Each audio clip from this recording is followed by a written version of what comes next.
ಅಂತವರಲ್ಲಿ ಅರ್ಥ ಇದೆ. ನಾನು ಒಬ್ಬ ಹಿಂದುಳಿದ ಒಬ್ಬ MLA ಈ ತಾಲೂಕಿನ ಶಾಸಕರಿದ್ದಾಗ ನಾನು ಬಹಳಷ್ಟು ಜನ ಲಿಂಗಾಯತರಿಗೆ ಅವಕಾಶ ಕೊಟ್ಟಿದ್ದೆ. ಯಾಕೆ ನಾವು ಹಿಂದುಳಿದ ನಾಯಕ ಇದ್ದೀನಿ, ಎಲ್ಲ ಜಾತಿ ಕೊಡ್ಬೇಕಂತ. ಅದ್ರಾಗೂ ಕುರುಬರಿಗೆ, ಎಲ್ಲ ಜಾತಿ ದಲಿತರಿಗೆ, ಅಲ್ಪಸಂಖ್ಯಾತರಿಗೆ ಕೊಡೋದ್ರ ಜೊತೆಗೆ ಲಿಂಗಾಯತಿ ಜಾಸ್ತಿ ಕೊಟ್ಟಿದೆ. ಆದರೆ ಇಲ್ಲಿಯ ಇವತ್ತಿನ ಸಂದರ್ಭದಲ್ಲಿ ಏನಾಗ್ತದೆ, ಈಗ ನಮ್ಮ ಎಮ್ ಪಾಟೀಲ್ ಬಗ್ಗೆ ಗೌರವ ಇದೆ, ಆದರೆ ಇಲ್ಲಿ ಎಲ್ಲಿಯೋ ಒಂದು ತಾರತಮ್ಯ ಆಗ್ತದೆ, ಡಿಸ್ಪ್ಯಾರಿಟಿ ಆಗ್ತದೆ, ನ್ಯಾಯ ಸಿಗ್ತಾ ಇಲ್ಲ. ಬಹಳಷ್ಟು ಜನ ಲಿಂಗಾಯತರೇ ಇವತ್ತು ಅಧಿಕಾರದಲ್ಲಿದೆ. PLD ಹೋಗ್ರಿ, TAPCM ಹೋಗ್ರಿ, ಮತ್ತು VSSNಗಳು ಹೋಗ್ರಿ, ಎಲ್ಲಿ ನೋಡಿದ್ರು ಕೂಡ ಮೇಜರ್ ಕಾಸ್ಟ್ಗಾಗಿ ಎಲ್ಲೋ ಒಂದು ಹಿಂದುಳಿದ ವರ್ಗ, ಅಲ್ಪಸಂಖ್ಯಾತರಿಗೆ, ದಲಿತರಿಗೆ ಅನ್ಯಾಯ ಆಗ್ತದೆ. ಇದಾಗಬಾರ್ದು. ನಾನು ಸಿದ್ದರಾಮಯ್ಯ ಗಮನ ತರ್ತೀನಿ. ಕಾಂಗ್ರೆಸ್ ಪಕ್ಷ ಸರ್ವ ಧರ್ಮಗಳ ಹಿತರಕ್ಷಣೆ ಮಾಡ್ತಕ್ಕಂಥ ಪಾರ್ಟಿ ಇದು.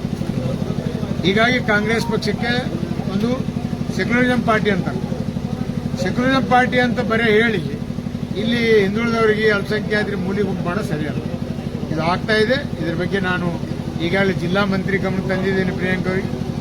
ನಮ್ಮ KPC ಅಧ್ಯಕ್ಷರಂತ DK ಶಿವಕುಮಾರ್ ಗಮನ ಕೂಡ ತಂದಿದೆ.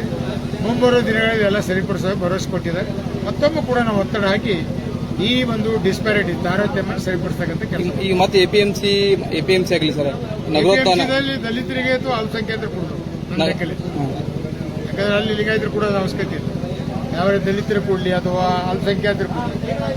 ಯಾಕಂದ್ರೆ ಈಗ ಆಲ್ರೆಡಿ PLDಗಾರ, TAPCMಸ್ಗಾರ, ಸೊಸೈಟಿಗಳದಾಗಾರ, ಮತ್ತು ಬಹಳಷ್ಟು ನಾಮಿನೇಷನ್ ಮಾಡಿದ್ರೆ ಅವ್ರು ಯಾರ ಮಗನೇ ಸ್ವತಃ KSRTC ಚೇರ್ಮನ್, ಅಪ್ಪ MLA ಇವರು ಒಂದೇ ಕಮ್ಯುನಿಟಿ ಅವರು. ಅದಕ್ಕೆ ಅದೊಂದು ರೀಸನೇಬಲ್ ಬ್ಯಾಲೆನ್ಸ್ ಮಾಡಬೇಕಾದ್ರೆ, ಕಾಸ್ಟ್ ಬ್ಯಾಲೆನ್ಸ್ ಮಾಡಬೇಕಾದ್ರೆ, ಆ ಪ್ರಾದೇಶಿಕ ಅಸಮಾಧಾನತೆ ಬಗೆಹರಿಸಬೇಕಾದ್ರೆ ಎಲ್ಲ ಜಾತಿ ವಿಶ್ವಾಸ ತಗೊಂಡು ಮಾಡಬೇಕು. ಅದಕ್ಕೆ ನಾವು ಒತ್ತಡ ತರ್ತೀವಿ.